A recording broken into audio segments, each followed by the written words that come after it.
Hello বন্ধুরা, তোমরা সবাই কেমন আছো? আশা করি খুব ভালো আছো। আর আজকে সকাল সকাল ব্রেড নিয়ে বসে গেছি। তা শরীরটা খুব একটা ভালো নাই, তার জন্য আজকে আমাদের বাড়িতে আমার বোনের মেয়ে আসবে, ওর জন্য রান্নার জোগাড় করছি। পটল কেটেছি, তারপরে চিকেন হবে, চিকেনের সাথে তারপরে আর বেশি কিছু নাই, ওই সামান্য ওইটুকুনি রান্না। আর বুঝতেই পারছো আমার খুবই শরীর খারাপ, তার মধ্যে তো আমাকে করতে হয়। আর বাড়িতে ঘর দোর কিছু পুষতে পারিনি, তারপরে আমি বলছি আজকে শুধু রান্নাটাই করি কষ্ট করে, কিছু তো করার নেই।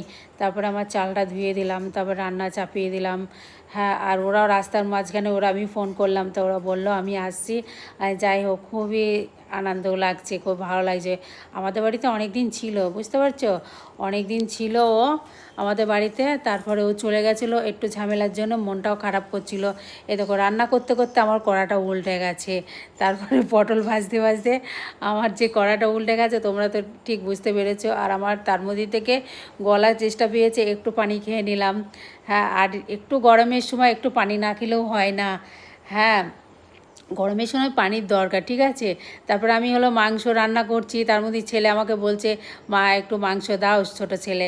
যাই হোক, ছোটো ছেলেকে একটা মাংস দিয়ে দিলাম। আর কষা মাংস রান্না করলে কে না কে তোমাদের বাড়িতে কি খায় বলো তো? আমাদের বাড়িতে তো যখনই মাংস রান্না করি তখনই ছেলেরা বলবে আমাদেরকে আগে দেবে। হ্যাঁ, যাই হোক, আমার রান্নাটা কমপ্লিট হয়ে গেল। তারপরে আমি বাসন কোসন সব মাজা ধোয়া করছি। আর দেখতেই পাচ্ছ ওরা চলে এসছে আমাদের বাড়িতে, খুবই আনন্দ করছে। আর ওরা আমার নাইটি পরে কেমন মজা করছে দেখেছো। আর আমি পাগলের মতো লাগছে, মাথায় তেল তেল ভর্তি হয়েছে, মাথাটায় কেমন। যাক, একটু পরেই শ্যাম্পু করে ফেললাম।